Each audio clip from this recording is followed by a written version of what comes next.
മുംബൈ ദർപ്പൺ ചാനലിലേക്ക് എല്ലാവരെയും ഒരിക്കൽ കൂടി സ്വാഗതം ചെയ്യുന്നു. ഇന്നത്തെ എൻ്റെ ഈ വീഡിയോയിൽ തുലാം രാശിക്കാരുടെ വർഷം 2024 ഒക്ടോബർ മാസത്തിലെ സമ്പൂർണ്ണ രാശിഫലങ്ങളാണ് പറയുന്നത്. ഈ മാസത്തിലെ ഗ്രഹനില ഇപ്രകാരമായിരിക്കും. ഗുരു ഇടവം രാശിയിലും ചൊവ്വ മിഥുനം രാശിയിലും സൂര്യൻ, ബുധൻ, കേതു എന്നീ 3 ഗ്രഹങ്ങൾ കന്നി രാശിയിലും ശുക്രൻ തുലാം രാശിയിലും ശനി കുംഭം രാശിയിലും രാഹു മീനം രാശിയിലുമായിരിക്കും മാസാരംഭത്തിൽ നിൽക്കുന്നത്. ഒക്ടോബർ മാസത്തിലെ ഗ്രഹങ്ങളുടെ രാശിമാറ്റം ഇപ്രകാരമായിരിക്കും. തൻ്റെ സ്വരാശിയും ഉച്ചസ്ഥാനവുമായ കന്നിയിൽ നിൽക്കുന്ന ബുധൻ ഒക്ടോബർ 10 തുലാം രാശിയിലേക്ക് രാശി മാറുന്നതായിരിക്കും. അതുപോലെ തൻ്റെ സ്വരാശിയും മൂലത്രികോണ സ്ഥാനവുമായ തുലാം രാശിയിൽ നിൽക്കുന്ന ശുക്രൻ ഒക്ടോബർ 13 വൃശ്ചികം രാശിയിലേക്ക് രാശിമാറ്റം ചെയ്യുന്നതായിരിക്കും. ഒക്ടോബർ 17 സൂര്യൻ കന്നി രാശിയിൽ നിന്നും തൻ്റെ നീചസ്ഥാനമായ തുലാം രാശിയിലേക്ക് രാശിമാറ്റം ചെയ്യുന്നതാണ്. മാസാരംഭത്തിൽ മിഥുനം രാശിയിൽ നിൽക്കുന്ന ചൊവ്വ ഒക്ടോബർ 20 തൻ്റെ നീചസ്ഥാനമായ കർക്കടകം രാശിയിലേക്ക് പ്രവേശിക്കുന്നതായിരിക്കും. ചന്ദ്രൻ ഓരോ 2.25 ദിവസം കഴിയുമ്പോൾ തൻ്റെ രാശി മാറിക്കൊണ്ടിരിക്കും. ഇപ്പോൾ ഇടവം രാശിയിൽ നിൽക്കുന്ന ഗുരു ഒക്ടോബർ 9 മുതൽ വക്രഗതിയിൽ സഞ്ചരിക്കാൻ തുടങ്ങുന്നതായിരിക്കും. ഗുരു 2025 ഫെബ്രുവരി 4 വരെ ഏകദേശം 119 ദിവസത്തോളവും വക്രഗതിയിലായിരിക്കും സഞ്ചരിക്കുന്നത്. ഗുരു ഇപ്പോൾ മകയിരം നക്ഷത്രത്തിലാണ് നിൽക്കുന്നത്. വക്രഗതിയിലായി നവംബർ 28 രോഹിണി നക്ഷത്രത്തിലേക്ക് തിരിച്ച് പ്രവേശിക്കുന്നതായിരിക്കും. പിന്നീട് നേരെ സഞ്ചരിച്ച് 2025 ഏപ്രിൽ 10 വീണ്ടും മകയിരം നക്ഷത്രത്തിലേക്ക് പ്രവേശിക്കുന്നതുമായിരിക്കും. ഗ്രഹങ്ങളുടെ ഈ സ്ഥിതികളും രാശിമാറ്റവും സഞ്ചാരമാറ്റങ്ങളും മറ്റും നിങ്ങൾക്ക് ഈ മാസം എന്തൊക്കെ ഫലങ്ങൾ നൽകും എന്ന് നമുക്ക് നോക്കാം. ഞാനിവിടെ പറയുന്നത് ചന്ദ്രഗണനയെ അടിസ്ഥാനമാക്കിയുള്ള പൊതുഫലങ്ങളാണ്. നിങ്ങളുടെ ജാതകത്തിലെ ഗ്രഹനില, ഇപ്പോഴത്തെ മഹാദശ, അപഹാരം എന്നിവയിൽ വരുന്ന വ്യത്യാസം കാരണം ഫലങ്ങളിൽ ചില്ലറ ഏറ്റക്കുറച്ചിലുകൾ വരുവാൻ സാധ്യതകളുണ്ട്. ആദ്യമായി നിങ്ങളുടെ ഭാഗ്യസ്ഥിതികൾ ഈ മാസം എങ്ങനെയായിരിക്കുമെന്ന് നോക്കാം. ഭാഗ്യസ്ഥാനാധിപൻ ബുധനാണ്. ബുധൻ ഒക്ടോബർ 10 വരെ നിങ്ങളുടെ 12ാം ഭാവത്തിലായിരിക്കും നിൽക്കുന്നത്. ഇത് ബുധൻ്റെ സ്വരാശിയും ഉച്ചസ്ഥാനവും ആണ്. അതിനുശേഷം ബുധൻ നിങ്ങളുടെ രാശിയിൽ പ്രവേശിക്കുന്നതായിരിക്കും. ഭാഗ്യസ്ഥിതികൾ ഈ മാസം നിങ്ങൾക്ക് അനുകൂലമാകുന്നതായിരിക്കും. യാത്രകൾ ചെയ്യുന്നതാണ്. ഇത് ചിലപ്പോൾ വിദേശയാത്രകളും ആകാം.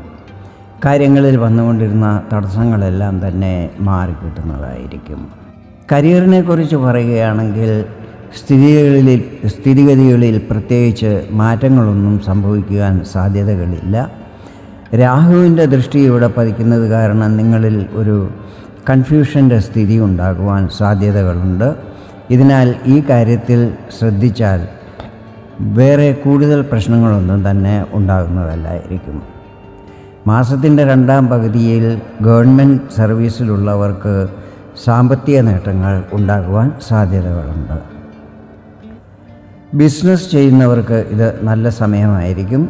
ബിസിനസ്സിൽ പുരോഗതി ഉണ്ടാകുന്നതാണ്. വരുമാനം വർദ്ധിക്കുന്നത് സാമ്പത്തിക ബുദ്ധിമുട്ടുകൾ വരാതിരിക്കുവാൻ സഹായിക്കുന്നതായിരിക്കും. മാസത്തിൻ്റെ ആദ്യ പകുതിയിൽ ചിലവുകൾ വർദ്ധിക്കുവാൻ സാധ്യതകളുണ്ട്. അതിനാൽ അനാവശ്യ ചിലവുകൾ ഒഴിവാക്കുവാൻ ശ്രമിക്കണം. ബജറ്റ് അനുസരിച്ച് വേണം ചിലവുകൾ ചെയ്യുവാൻ. അടുത്തതായി ദാമ്പത്യ ജീവിതത്തെക്കുറിച്ചാണ് പറയുന്നത്.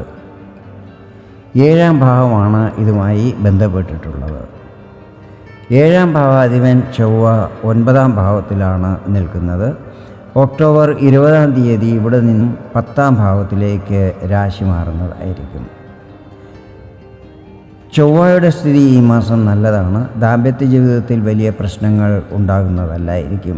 എങ്കിലും ജോലി കൂടുതൽ കാരണം കുടുംബത്ത് കൂടുതൽ സമയം ചിലവഴിക്കുവാൻ കഴിയുകയില്ല. ഇത് മനസ്സിലാക്കി കുടുംബത്തും ജോലിസ്ഥലത്തും സമയം ബാലൻസ് ചെയ്യുകയാണെങ്കിൽ മറ്റു വലിയ പ്രശ്നങ്ങളൊന്നും തന്നെ ഉണ്ടാകുന്നതായിരിക്കത്തില്ല. വിദ്യാർത്ഥികളെക്കുറിച്ച് പറയുകയാണെങ്കിൽ 5-ാം ഭാവമാണ് ഇതുമായി ബന്ധപ്പെട്ടിട്ടുള്ളത്. 5-ാം ഭാവാധിപൻ ശനിയാണ്. ശനി നിൽക്കുന്നത് 5-ാം ഭാവത്തിലാണ്. 5-ൽ ശനി അധികം ശുഭഫലങ്ങൾ സാധാരണയായി നൽകുന്നതല്ല. എങ്കിലും ഇത് ശനിയുടെ സ്വരാശിയും മൂലത്രികോണ സ്ഥാനമായതിനാലും ശനി ഈ സമയത്ത് വക്രഗതിയിൽ സഞ്ചരിക്കുന്നതിനാലും അതുകൂടാതെ ശനിയുടെ അംശബലത്തിൽ വരുന്ന മാറ്റം കാരണവും വിദ്യാർത്ഥികൾക്ക് പഠനത്തിൽ പ്രോഗ്രസ് ഉണ്ടാകുന്നതായിരിക്കും. ഈ സമയത്ത് കുറച്ച് കൂടുതൽ പ്രയത്നം ചെയ്യേണ്ടി വരും. പക്ഷേ അതിൻ്റെ പൂർണ്ണ ഫലങ്ങൾ നിങ്ങൾക്ക് തീർച്ചയായും പിന്നീട് ലഭിക്കുന്നതായിരിക്കും. ലവ് റിലേഷനിലുള്ളവർക്ക് ഈ മാസം സാമാന്യമായിരിക്കും. പുതിയ പ്രേമബന്ധങ്ങൾ ഉടലെടുക്കുവാനും സാധ്യതകളുണ്ട്. അവസാനമായി നിങ്ങളുടെ ആരോഗ്യസ്ഥിതികൾ ഈ മാസം എങ്ങനെയായിരിക്കുമെന്ന് നോക്കാം.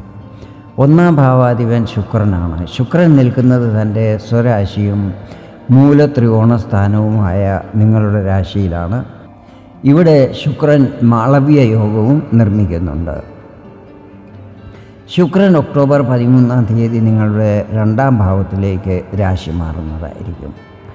ശുക്രൻ്റെ സ്ഥിതി ഈ മാസം നല്ലതായതിനാൽ നിങ്ങളുടെ ആരോഗ്യസ്ഥിതികളിൽ ആശങ്കപ്പെടേണ്ട ആവശ്യമില്ല. ഇതാണ് തുലാം രാശിക്കാരുടെ ഒക്ടോബർ മാസത്തിലെ സമ്പൂർണ്ണ മാസഫലങ്ങൾ. വീഡിയോ നിങ്ങൾക്ക് ഇഷ്ടപ്പെട്ടെങ്കിൽ ഇതുപോലെ ജ്യോതിഷ സംബന്ധമായ കൂടുതൽ വിവരങ്ങൾ അറിയുവാൻ വേണ്ടി എൻ്റെ ഈ ചാനൽ സബ്സ്ക്രൈബ് ചെയ്യാൻ അഭ്യർത്ഥിക്കുന്നു. വീണ്ടും വേറൊരു വീഡിയോയിൽ കാണാം. അതുവരെ എല്ലാവർക്കും നന്ദി, നമസ്കാരം.